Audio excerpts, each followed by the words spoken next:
ભારત દેશની માટી જેવી છે કે અહીં અનેક મહાન વ્યક્તિઓ પેદા થયા છે। તેમાંના એક છે બિરસા મુંડા।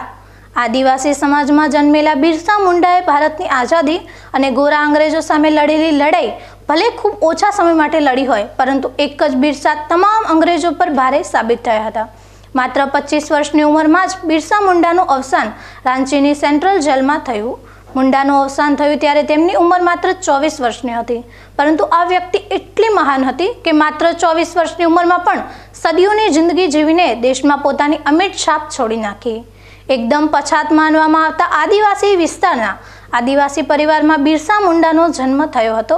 બાળપણમાં તે ભણવામાં ખૂબ જ હોશિયાર હતા, જેથી વધુ ભણતર માટે તેમના ગુરુ જયપાલ નાગે મુંડાને જર્મન મિશન સ્કૂલમાં અભ્યાસ કરવા માટે જણાવ્યું અને ગુરુની આજ્ઞાનું માન રાખીને બિરસા મુંડાએ ધર્મ પરિવર્તન કરીને ખ્રિસ્તી ધર્મ અપનાવ્યો અને પોતાનું નામ બિરસા ડેવિડ રાખ્યું।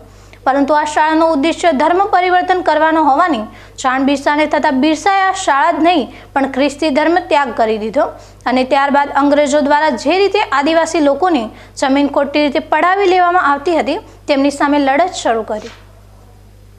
બિરસાની આ લડતને અંગ્રેજો પણ પરેશાન થઈ ગયા હતા। પોતાની તીર કામતા સામે હથિયાર બંધ અંગ્રેજોની ફોજ પણ વામણી પુરવાર થઈ ગઈ હતી। ન માત્ર આદિવાસી સમાજ પરંતુ સમગ્ર ભારત માટે પણ બિરસા મુંડા એક મહાન વ્યક્તિ છે। તેમના માત્ર 24 વર્ષના જીવનમાં તેમણે ભારત માટે આપેલું બલિદાન સામાન્ય ભારતીય અસંખ્ય જન્મો લઈને પણ આપી શકે તેમ નથી। આજે તેમની જન્મ જયંતિ પ્રસંગે શત નમન છે।